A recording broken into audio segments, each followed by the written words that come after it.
Assalamualaikum. Thanks for joining me this Sunday. I'm Ras Adiba Radzi and these are the top stories. PM moots Onestop investment centre in Malaysia. Dr. Zakir Naik's protege arrested for allegedly insulting another religion. And at least 10 dead as heavy rain triggers floods and landslides in Sumatra.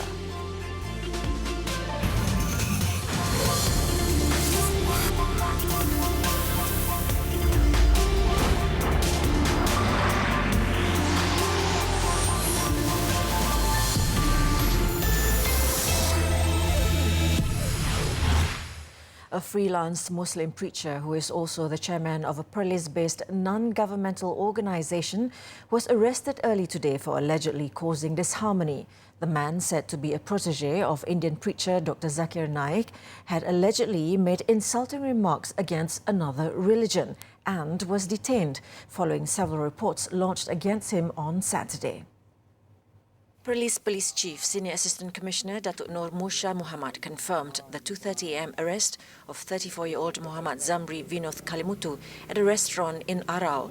He is being investigated under the Penal Code for causing disunity and spurring hatred among the people, as well as under the Multimedia and Communications Act for misusing network facilities and services. According to the complainants, the man, via a video clip posted on social media, had uttered provocative statements against another religion that can cause disharmony in the country. At least 13 other police reports had been launched on the matter by various NGOs at police stations across Penang and Kuala Lumpur over the past few days. Investigations into the case will be carried out by Bukit Aman.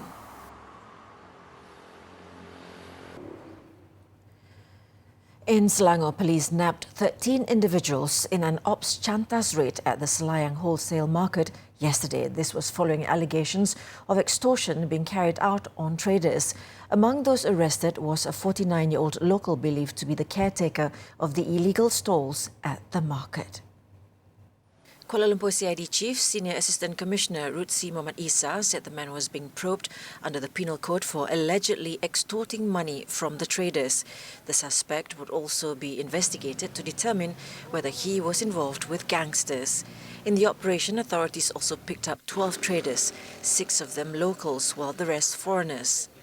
Checks revealed that 4 of the foreign traders were United Nations High Commissioner for Refugees UNHCR card holders, while the other 2 were Bangladeshis, suspected to have abused their social visit passes and work permits. The suspects, aged between 17 and 57, were later taken to the Jinjang Central Lockup for further action. All of the illegals were also investigated under the Immigration Act.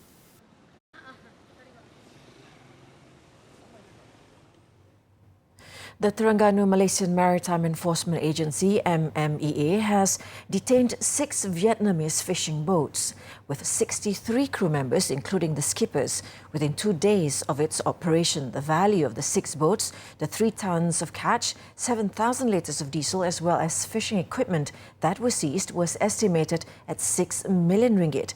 The MMEA also had a surprising find during the operation, a diary containing the names of maritime ship assets frequently conducting patrols in the South China Sea. According to the State MMEA Director, Maritime Captain Muhammad Sufi Muhammad Ramli, 4 of the boats were detained on Thursday east of Kuala Terengganu near the State Oil Exploration Area. The next day, 2 other boats were detained, also east of Kuala Terengganu, where they were fishing using the trawling method. Dalam usaha bot-bot kapal kita ni untuk mengejar bot-bot nelayan asing ni, mereka ni memang tidak semudahnya lah untuk memberi kerjasama kepada kita. Mereka ada berlaku siri kejar mengejar lah, kejar selama 2 jam, dan sikap degil mereka ni terpaksa pihak kapal untuk melepaskan tembakan amaran ke udara lah untuk memhentikan mereka ni. Dan setelah tindakan-tindakan tersebut diambil, kita berjayalah menahan mereka ni, walaupun mereka cuba melarikan diri. Keadaan kapal kita sedikit berlaku pergeseran lah. All 63 Vietnamese aged between 15 and 59 were taken to court today to obtain a remand order against them. 2 of the vessels seized were also believed to have been cloned using local registration numbers. The case is being investigated under the Fisheries Act and the Immigration Act. From January to April this year, 32 out of the 533 vessels inspected by the MMEA were detained, with the seizures amounting to 32 million ringgit and the fines totaling 2.3 million ringgit. Deputy Youth and Sports Minister Stephen Sim disclosed today that the Attorney General's Chambers AGC has filed an appeal against the Penang High Court's decision to free Ras Adiba, the woman who was accused of abusing her 21-year-old Indonesian domestic worker Adelina Sau, who died of multiple organ failure just a day after she was rescued from her employer's house in Bukit Mertajam on February 10th last year. In a statement, Sim, who is Bukit Mertajam Member of Parliament, revealed that the AGC is also investigating how the assigned Deputy Public Prosecutor dropped the case when it went to court. Sim also said the AGC's decision to appeal the acquittal is also seen as good news, especially for those who are seeking justice for Adelina. Authorities rescued Adelina after they found the victim lying on the pavement outside the house next to the owner's dog. Her arms and legs were covered in burn marks and her face was also covered with bruises. Her employer was then charged with murder following the maid's death.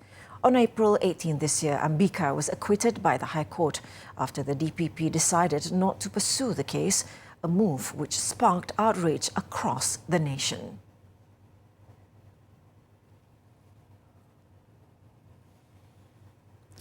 Tun Dr. Mahathir Mohamad has mooted a one-stop centre for investors, both domestic and foreign, to simplify the process to invest in Malaysia.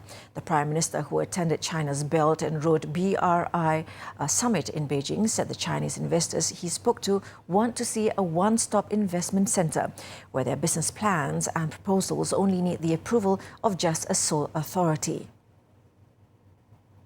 Cadangan mereka berkali-kali ialah untuk one-stop center. Pasal mereka dapati pengurusan kita itu agak kompleks. Kena pergi jumpa beberapa pejabat, minta permission itu, permission ini. Yang ini semua memakan masa. Kalau kita ada one-stop center, dan saya jelaskan one-stop center itu cuma boleh efektif kalau kita this one-stop center dengan orang yang boleh buat keputusan. Kalau kita hantar junior officer, dia nanti kata, nanti saya tanya bos. Duduk tanya bos sajalah. The Premier also voiced his confidence that a one-stop centre capable of making decisions will trigger a flood of investments, as it makes the process of setting up a business in the country a lot simpler. He also expects more investment to come into Malaysia following his meeting with the Chinese investors.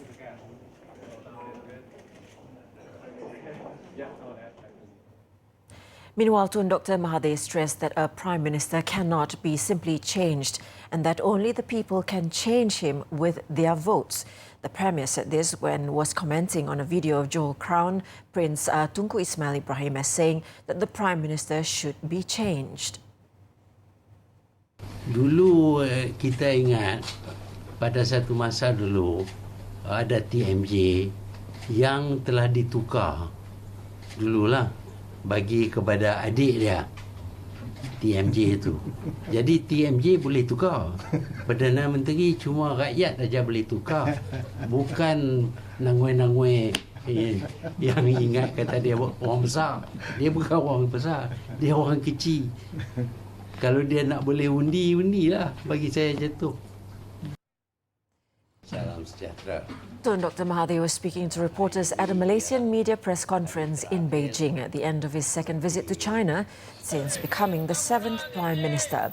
Earlier, Tunku Ismail, in a video uploaded on a Facebook page, appeared to have made the remark after an AFC Champions League match at the Larkin Stadium in Johor last Wednesday night.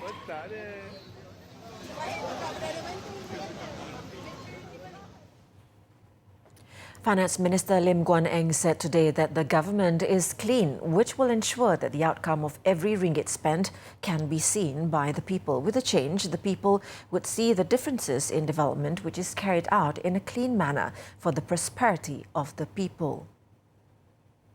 Contohnya, baru ini adalah kerajaan bersih, di mana kita nak pastikan setiap ringgit yang dibelanjakan, rakyat akan lihat hasil yang sama. Bukanlah ada ketirisan, penyelewengan, salah laku atau amalan rasuah. So itu adalah pembangunan yang berbeza, iaitu pembangunan yang bersih. With regards to development in Sandakan, he said it was only after the change in government that development in the town could be implemented. Lim added that the central government had approved the project to expand the Sandakan airport, repair the faulty lift at the Duchess of Kent Hospital and upgrade the hospital block.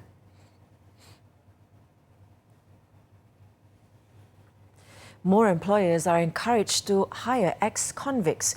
This is not only to overcome the shortage of workers in the country, but most importantly to provide a second chance for them to return to the community.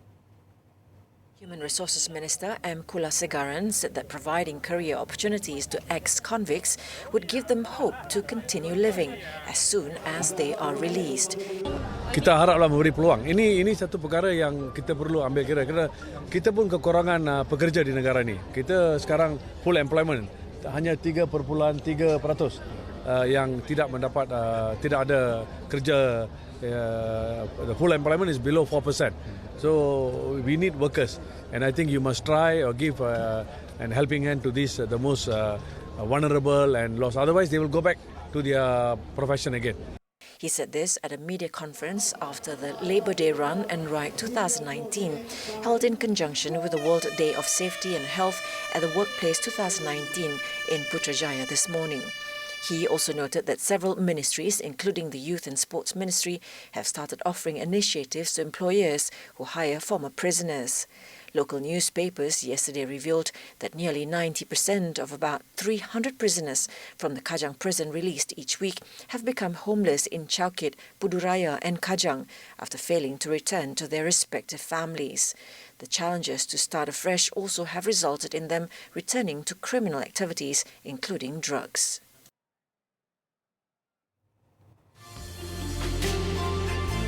Coming up, the most powerful V8 Ferrari arrives in Malaysia. Stay tuned for the details.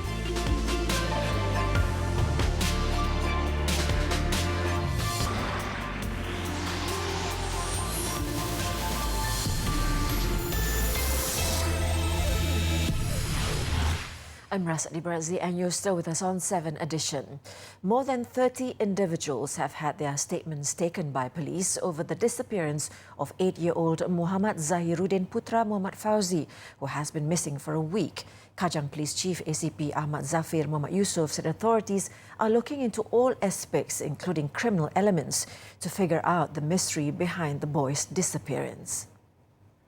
According to Ahmad Zafir, the individuals who had their statements recorded were the family members and classmates of Zahiruddin. Sebelum ni kita telah mendapat bantuan daripada pihak bomba dan juga JPAM. Namun setelah seminggu pencarian di lokasi-lokasi seperti di sungai yang berhampiran tidak menemui sebarang petanda ataupun petunjuk. So pencarian kami diperluaskan di seluruh kawasan Kajang dan juga daerah-daerah yang berhampiran. Samping itu juga pihak kami telah membuat nur alert dan juga telah memaklumkan seluruh IPD seluruh Malaysia.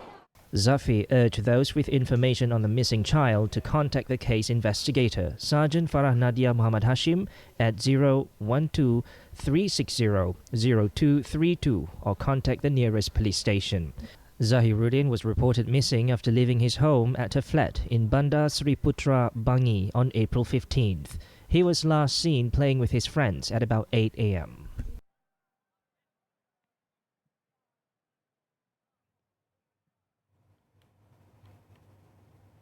Now let's take a look at what's trending and making rounds in the cyber world today on Clickbait.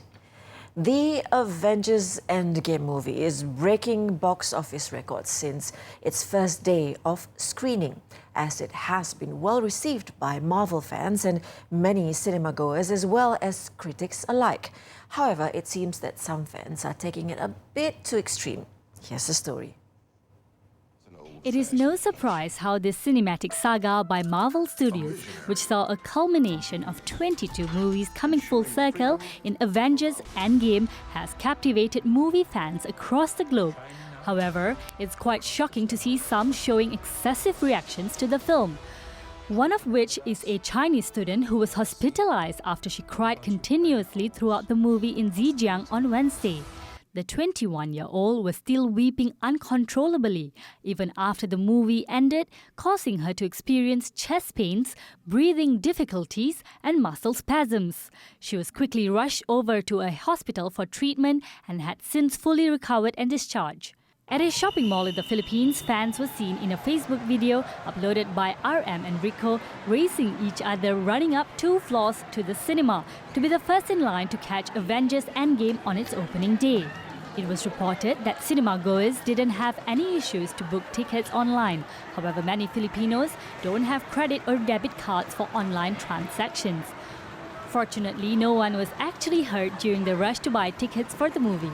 This should serve as a warning to some of us who have yet seen the movie. Although you're feeling excited to see the movie, make sure to keep your emotions in check.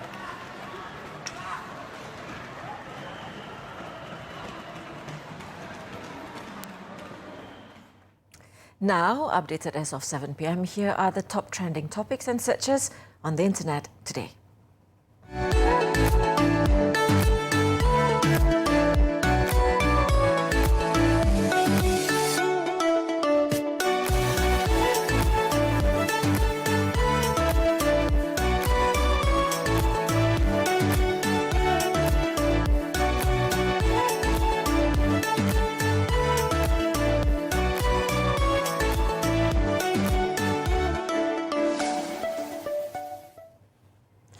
The Ferrari F8 Tributo, the much-anticipated replacement of the Ferrari 488 GTB, was finally unveiled by NASA Italia in Malaysia recently in conjunction with the 10th anniversary of celebrations of Ferrari, Singapore, Thailand and Malaysia. The name itself is an homage to both the model's uncompromising layout and to the engine that powers it. Sabrina Zainal was lucky enough to take a closer look.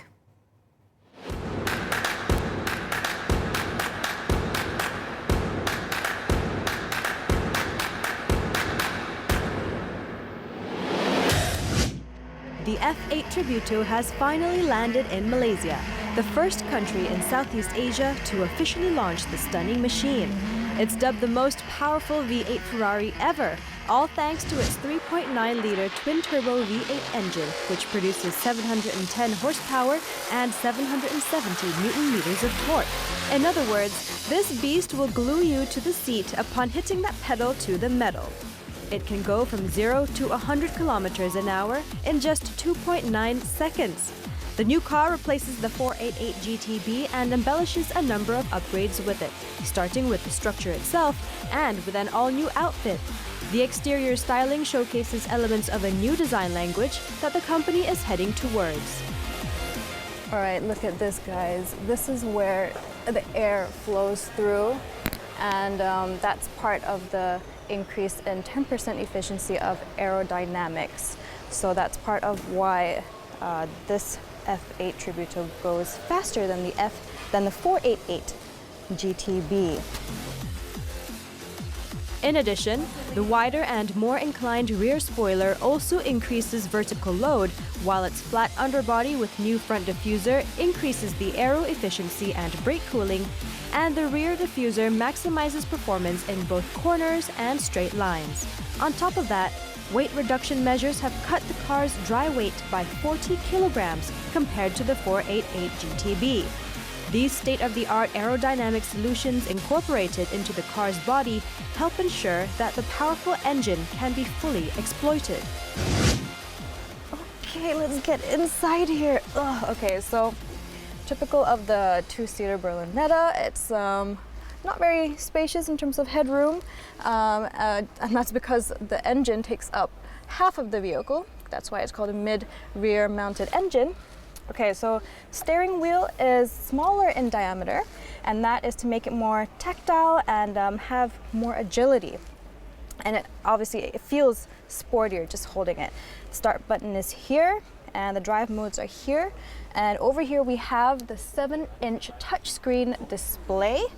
Yeah, it's got very hard seats, so that's typical of the classic driver-oriented Ferrari Berlinetta cars.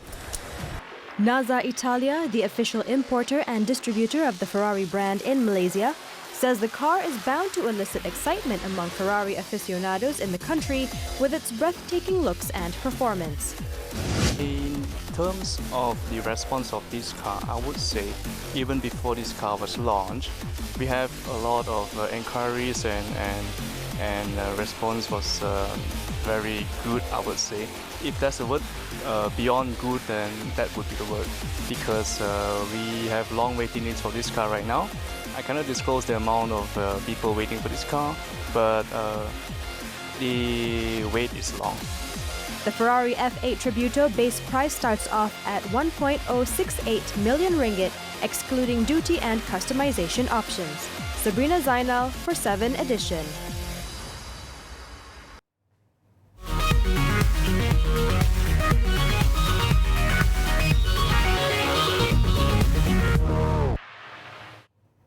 It's time for our My Game On segment, bringing you the latest eSports news in Malaysia.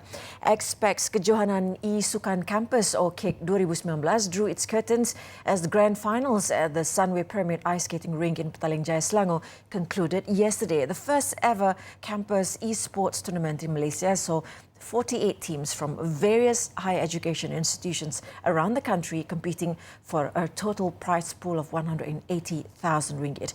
One Izul Islam has the details.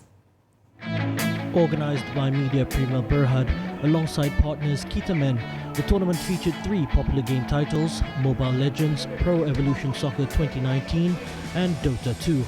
The tournament offered 48 grassroots teams representing tertiary institutions across Malaysia to compete and become the champions of each game category. We've seen grassroots player coming from university, which is exactly what we expect KEC to be, and we're really excited about that and really supporting the grassroots player in Malaysia. In addition to the prize pool, the institutions crowned as overall champions also received scholarships worth 50,000 ringgit, sponsored by Celcom Expax, in line with their initiative to empower youth within eSports. There's a lot of gamers on our network, so it gives us a chance to interact, especially with the youth. E-gaming is a great platform for us to have meaningful relationships with the youth, and the way we interact with them is a lot more meaningful.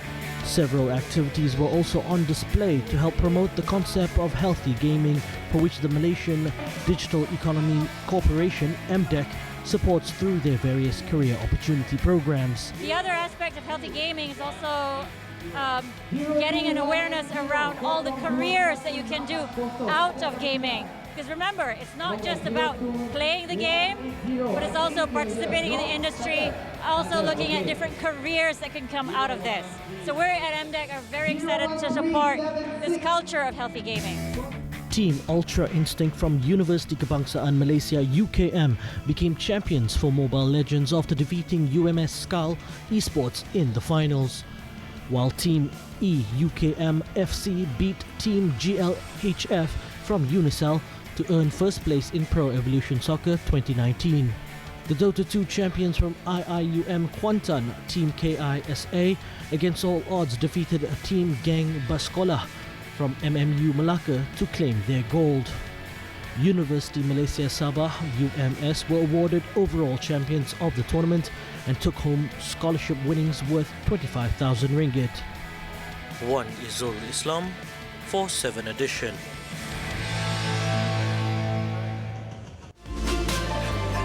When we return, suspected mastermind of Sri Lanka Easter bombings killed. Don't touch that dial. I'm Ras Adiba Radzi. Thanks for watching. Until meet again. Good night and Assalamualaikum.